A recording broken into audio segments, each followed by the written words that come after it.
JP दलाल भी पनौती है कि जिससे नजर आता है भी जेपी दलाल का मानसिक संतुलन ठीक नहीं है।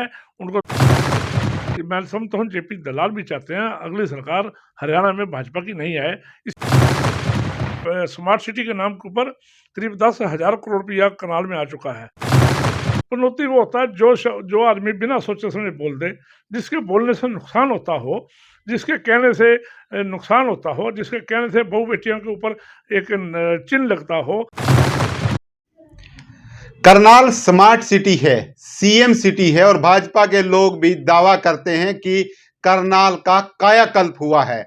सरदार त्रिलोचन सिंह जो कांग्रेस के नेता हैं, इससे कितना इत्तेफाक रखते हैं, जानने का प्रयास करेंगे। सबसे पहले नमस्ते भारत न्यूज पर आपका स्वागत है। धन्यवाद। मैं नमस्ते भारत के माध्यम से सभी दर्शकों का धन्यवाद करता हूँ, नए साल की मुबारकबाद देता हूँ। जी जी। जिस तरह से बताया जा रहा है कि करनाल में बहुत ज्यादा विकास हुआ है, करनाल स्मार्ट सिटी बना है, आप इससे कितना इत्तेफाक रखते हैं?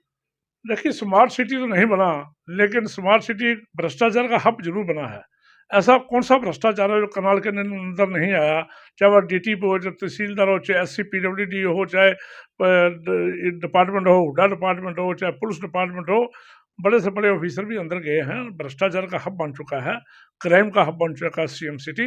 रोज आप देख रहे हो चेन स्नैचिंग हो रही है, चोरी हो रही है, चाकूबाजी हो रही है, रेप हो रहे हैं, कत्ल हो रहे हैं। ये कहाँ भ्रष्टाचार का हब बन चुका है?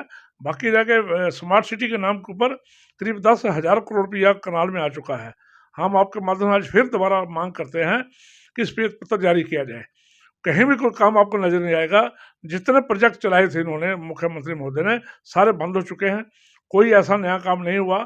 सिर्फ एक रोड जिसको ये बार बार कहते हैं, जो NDRI के पास से गुजरती है, वो हमने बनाई है। वो तो बननी थी।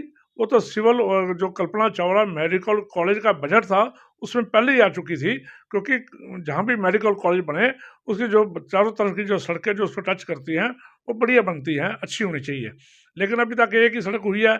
बाकी बीच वाली सड़क जो निर्मल कुटिया की तरफ निकलती है, उसका कोई अभी तक प्रोजेक्ट नहीं बना।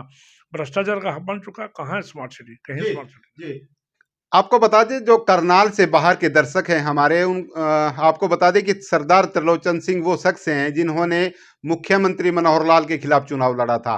और एक खबर और आ रही है कि सरदार त्रिलोचन सिंह उन स्थानों का भ्रमण करवाना चाहते हैं पत्रकारों को, जो स्थान सरकार दावा करती है कि ये स्मार्ट सिटी के दायरे में आते हैं। वो क्या क्या स्थान रहेंगे, क्या बताना चाहेंगे, और क्या ये प्रोजेक्ट कल लेकर आ रहे हैं त्रिलोचन सिंह जी? देखिए, खाली स्मार्ट सिटी के प्रोजेक्ट नहीं दिखाऊंगा। जहाँ करप्शन हुई है वो भी दिखाऊंगा। जहाँ भ्रष्टाचार के नाम के ऊपर पैसा लगा दिया गया और भ्रष्टाचार में पैसा लुप्त हो गया, वो भी दिखाऊंगा। जहाँ क्राइम हुआ वो भी जगह दिखाऊंगा। और उसके बाद काफ़ी एंगल वो भी दिखाऊंगा जहाँ स्मार्ट सिटी के नाम के ऊपर इन्होंने करनाल के लोगों को लूट लिया। करनाल के लोगों को आंखें बंद करके विश्वास इनके ऊपर किया। और करनाल स्मार्ट सिटी के नाम के ऊपर भ्रष्टाचार का हब बना, मैं पहले कह चुका हूँ। वो सारे स्थान मैं दिखाना चाहूँगा कल। भाई मेरे साथ चलो और देखो, उसके बाद फैसला करो। क्योंकि मुख्यमंत्री महोदय को मैं आपके माध्यम से कई बार कह चुका हूँ, भाई मुख्यमंत्री महोदय 2 घंटे का मुझे समय दिया जाए। मैं आपको करनाल स्मार्ट सिटी दिखाना चाहता हूँ, ताकि आपको असलियत पता लगे भी आप कहाँ क्या कह रहे हो, हम कहाँ खड़े हैं। लेकिन उन्होंने ना तो समय दिया, ना उनके पास समय है वे करनाल के लोगों का हालचाल जान सके, करनाल के लोगों की बात पूछ सकें, करनाल में विकास कार्य हुए या नहीं हुए ये जान सके। कहीं उनके पास टाइम नहीं है। जी, त्रिलोचन सिंह जी, आप कांग्रेस के नेता हैं और कांग्रेस दावा कर रही थी कि 5 राज्यों में कांग्रेस की सरकार बनेगी, लेकिन जिस तरह से एग्जिट पोल आ रहे हैं, उनमें कहीं ना कहीं जो बड़े राज्य हैं उनमें तो भाजपा की सरकार नजर आ रही है। देखिए, ये चुनाव हो चुके हैं। अब जो चीज़ है परसों आपके सामने आ जाएगी। लेकिन लोग जो हैं वो भाजपा को नहीं बनाना चाहते। भ्रष्टाचार का बोलबाला है। मोदी साहब केवल भाई भाई को लड़ाने के लिए उतावले रहते हैं, नकली दिखावा करते हैं। आज हिंदुस्तान की जनता अपने आप को महसूस कर रही है भी हमारे साथ धोखा हुआ है। किसी तरह का भी है, चाहे बेरोजगारों की हो, चाहे किसानों का हो, चाहे MSP गारंटी का हो, चाहे 15 लाख का हो, ये सारी जुमलेबाजी थी। मध्य प्रदेश और राजस्थान के बारे में क्या कहेंगे? क्या लगता है कांग्रेस की सरकार वहां बनने जा रही है? देखिए, जो लोगों का रुझान है उस हिसाब से कांग्रेस सरकार आ रही है। कल क्या होता है परसों पता लग जाएगा। लेकिन सरकार कांग्रेस की बने या किसी कारण ना भी बने, लेकिन 2024 में जहाँ भी चुनाव होंगे वहाँ बदलाव निश्चित है, चाहे वो केंद्र का चुनाव हो चाहे स्टेट का चुनाव हो, वहाँ चुनाव परिवर्तन निश्चित है जी। एक जेपी दलाल हैं, हरियाणा के कृषि मंत्री हैं और लगातार बयानों के लिए जाने जाते हैं। अब भी उन्होंने किसानों की पत्नी और बेटियों पर एक आपत्तिजनक बयान दिया है। आप कैसे इस बयान को देखते हैं? देखिए 2-4 दिन पहले एक शब्द चल रहा पनौती, जेपी दलाल भी पनौती है। ये किसान हर वर्ग से है, चाहे वो रोड है, चाहे जाट है, चाहे वो राजपूत है, हर तरह का किसान है। सारे की बहू बेटियां की इज्जत रखते हैं। हमारी जो बहनें आगे आगे काम कर रही है किसानों के लिए, उनका भी हम सम्मान करते हैं। लेकिन ऐसे शब्द बोलकर उन्होंने हमारे समाज को कलंकित किया है। हमारी बहू बेटियों के ऊपर एक ऐसा चिन्ह लगा दिया कि जिससे नजर आता भी जेपी दलाल का मानसिक संतुलन ठीक नहीं है। उनको तुरंत माफ़ी मांगनी चाहिए। ये नहीं कहना चाहिए भी वो हैं जो कुछ शब्द बदल गए, लेकिन सीधा तौर पे माफ़ी मांगे भी मेरे से गलती हुई है। अगर नहीं हुई तो आने वाले चुनाव में भाजपा के जो नैया है वो पहले डूब रही है, ये और ज़्यादा उसमें छेद कर रहे हैं, तो डुबोने का प्रयास कर रहे हैं। तो इसलिए मैं समझता हूँ जेपी दलाल भी चाहते हैं अगली सरकार हरियाणा में भाजपा की नहीं आए, इसलिए ऐसे बयान दे रहे हैं। साथियों, पनौती शब्द सरदार त्रिलोचन सिंह के मुंह से निकला है। ये काफी ट्रेंड आजकल कर रहा है पनौती। आपने देखा होगा पिछले दिनों की एक क्रिकेट मैच था, प्रधानमंत्री वहां पर गए थे और राहुल गांधी ने अपने मुंह से उनके बारे में इस शब्द का प्रयोग किया था।